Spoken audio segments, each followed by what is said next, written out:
Anywhere you go, you belong. Anywhere you say, anywhere.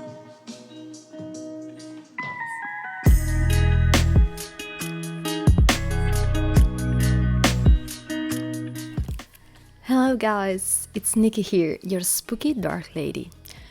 This gouache journey is getting better and better. I'm really enjoying the portrait process. I love how bold I can make eyes look with brush strokes. Eyes are indeed my focal point. I'm so thrilled to make a whole page of my tattooed emo boy Rhaze. He's my favorite subject to paint lately.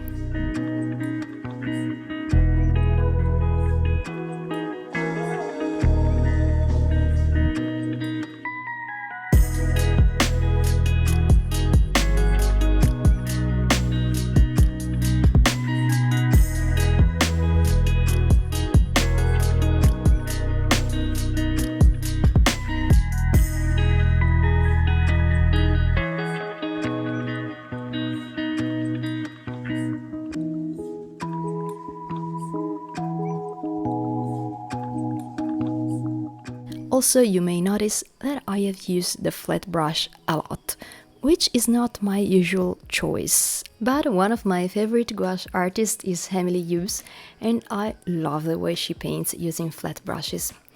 I love to have a mix between simplified and details in my works. I love using hot pink as an underpainting. It immediately sets the vibe and pushes the tones away from a more realistic palette. I really don't like more classical colors, the one where you only use red, yellow and blue. My portraits need soft purples, neon pinks, more purple. And I realize that when I do not follow that inner need, I feel a sense of lack in the portrait. Of course, it's totally personal, and I'm sure that there are people out there who will think that my style looks too artificial or too little organic. The second element that gives my soul peace are tattoos and piercings. Very few people know this, but I'm a sucker for punk edits. I love them, so I really enjoy giving face tattoos, piercings, and cool alternative haircuts and colors to the subjects I paint. So to speak, these two are Jim from Treasure Planet and Eric from The Little Mermaid in my style. Rhaze is my favorite OC at the moment.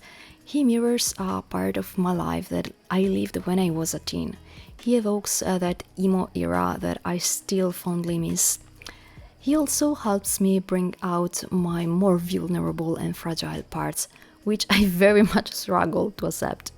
Whereas Rhaze is very comfortable with his soft side.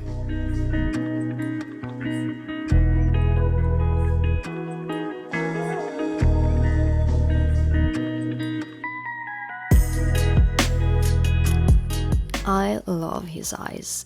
They express the pure form of his soul. He's a nice person who went through terrible events in his life, which led him to close himself off from the external world to protect his sensitivity. He is a medium, so he's able to see ghosts, and that happened right after the death of his parents, who were brutally murdered in front of him. He has faced death multiple times, whether of loved ones or of himself.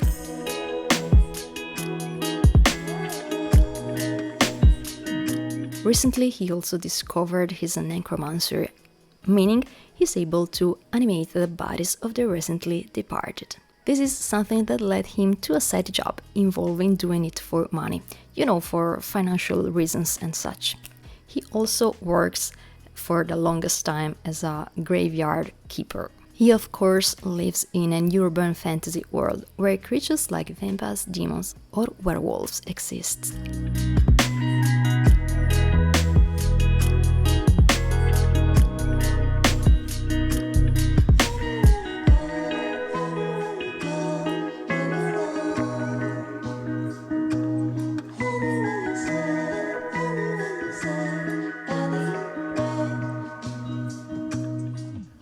I'd like to expand my world of urban fantasy OCs or create alternative universes with them.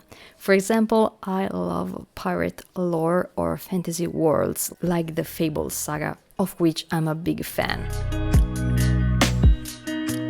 Just imagine Rhaze in a pirate AU being part of a crew alongside Elliot, his best friend, doing all kind of stupid shit. Yeah, Rhaze is a goofball, very funny with the people he loves. Of course, my favorite part will be designing emo goth-like outfits. I have so many ideas and I'm so grateful to have OCs I'm so in love with that inspire me with all sorts of scenarios. We will see where this will lead us. For now, let's concentrate on finishing this sketchbook page.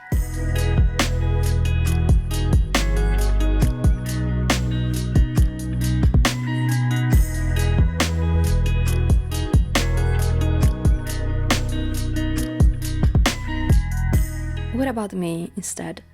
Lately, and following my solo exhibition that took place in July, I had a sort of powerful insight.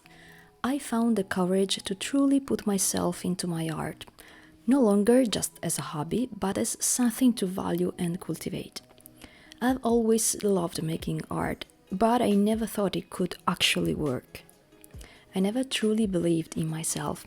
What do you mean I can be independent by selling things created with my own hand? Pure utopia. Something just clicked.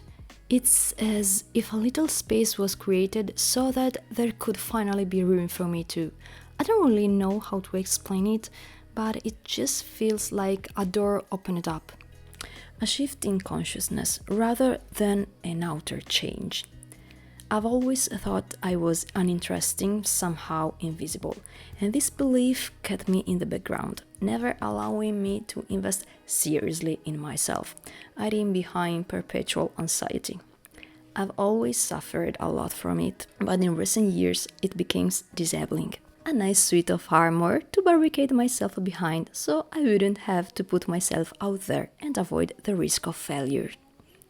I'm still pretty scared, but in the end, a straight up no to my face is better than living with regrets and wondering if it could have ever happened. How I will get there? I don't know. The good thing is that I know how to surrender to life, and when there is an inner disposition and openness, life responds by offering occasions and new opportunities. I also believe in destiny, and you can never escape it. Never. What is meant for you will come looking for you. I also feel so much more focused, just like I was at the beginning of my journey.